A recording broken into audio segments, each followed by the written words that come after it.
Bismillahirrahmanirrahim. Assalamualaikum warahmatullahi wabarakatuh.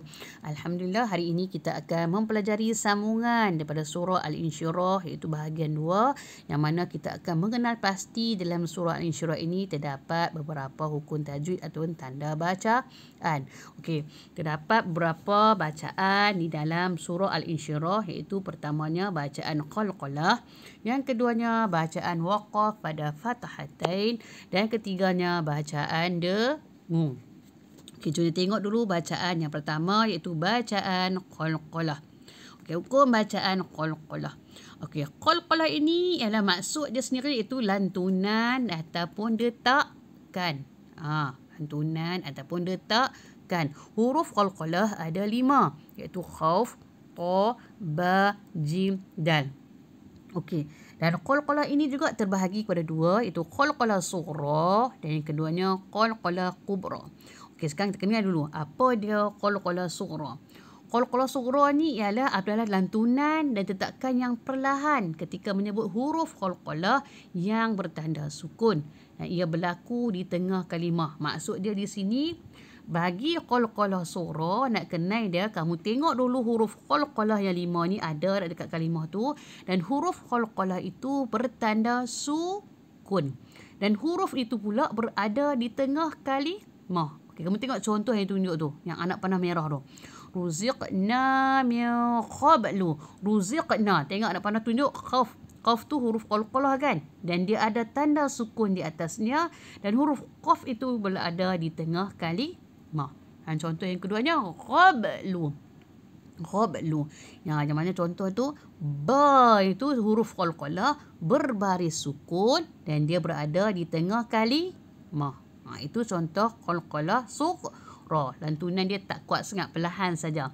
Manakala qalqalah kubra pula ialah lantunan dan tetakan yang agak kuat ketika memberhentikan kalimah yang mengandungi huruf qalqalah. Selalunya huruf qalqalah ini berada di hujung ayat atau hujung kalimah ketika kita nak waqaf. Tengok contoh dia bagi, anak panah merah, tengok. Tabbat yada abi lahabin wa tab. Ba tu huruf qalqalah dan dia berada di hujung kalimah.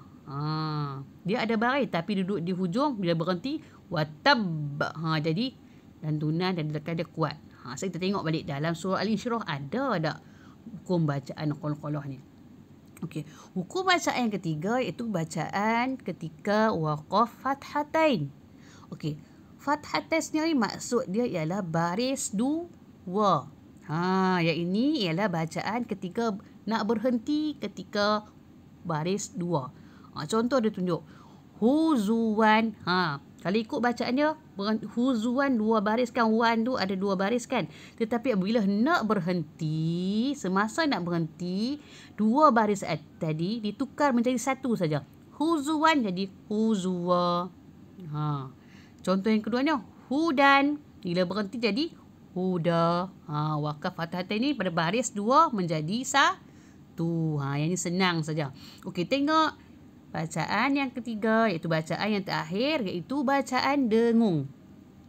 Bagi bacaan dengung ni, dia terdapat beberapa hukum tajwid sepatutnya. Tetapi, bagi nak kenal bacaan dengung ni, kamu kena kenal tanda dengung.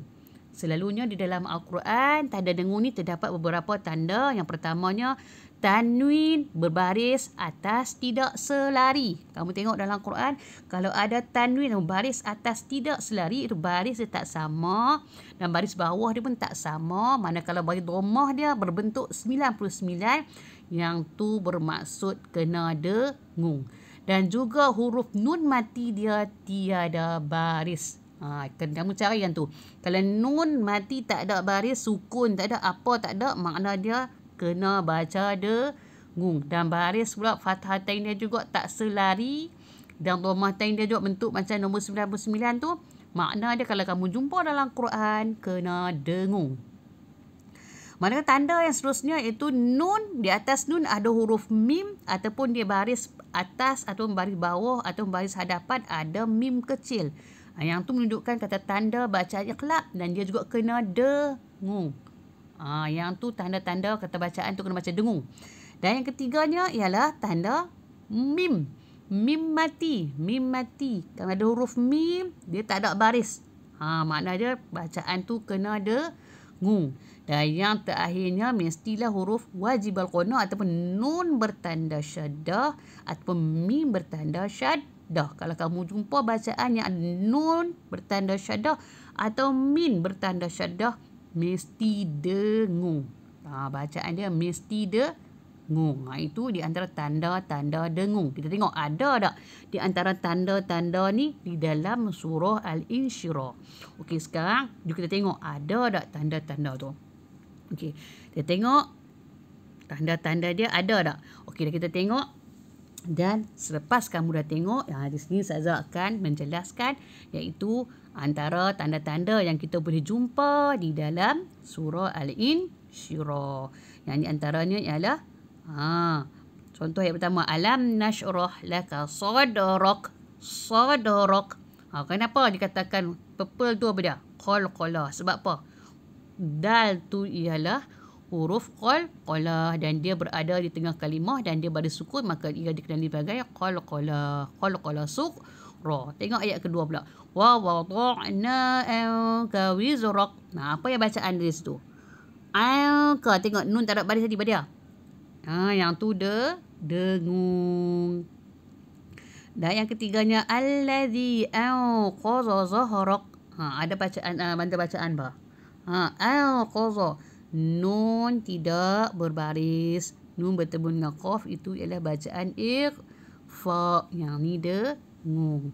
Okey, wa rafa'na laka dhikrak. Kat sini tak ada apa.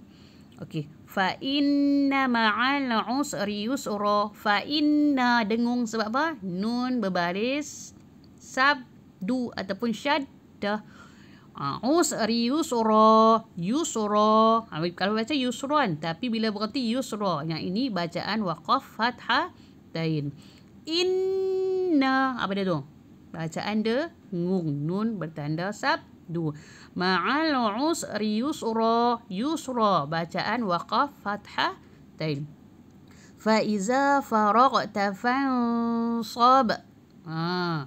Fansab ada dua. Yang pertama fansab, qalqalah sebab ba berada di hujung kalimah tu huruf qalqalah. Yang keduanya, hukum yang keduanya fansab, nun tak ada baris iaitu bacaan dengung, ikhfa. Fansab. Dan yang ketiganya wa ila rabbika farghab. Farghab. Ba tu tak ada baris dan ba tu berada di hujung kalimah dan itu ialah qalqalah kubra. Jadi bacaan dia ialah bacaan qalqalah. Okey, itu saja untuk hari ini. Okey, terima kasih. Assalamualaikum warahmatullahi wabarakatuh.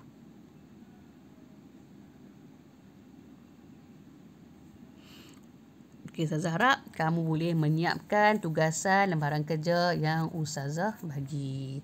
Okey, sekian. Terima kasih.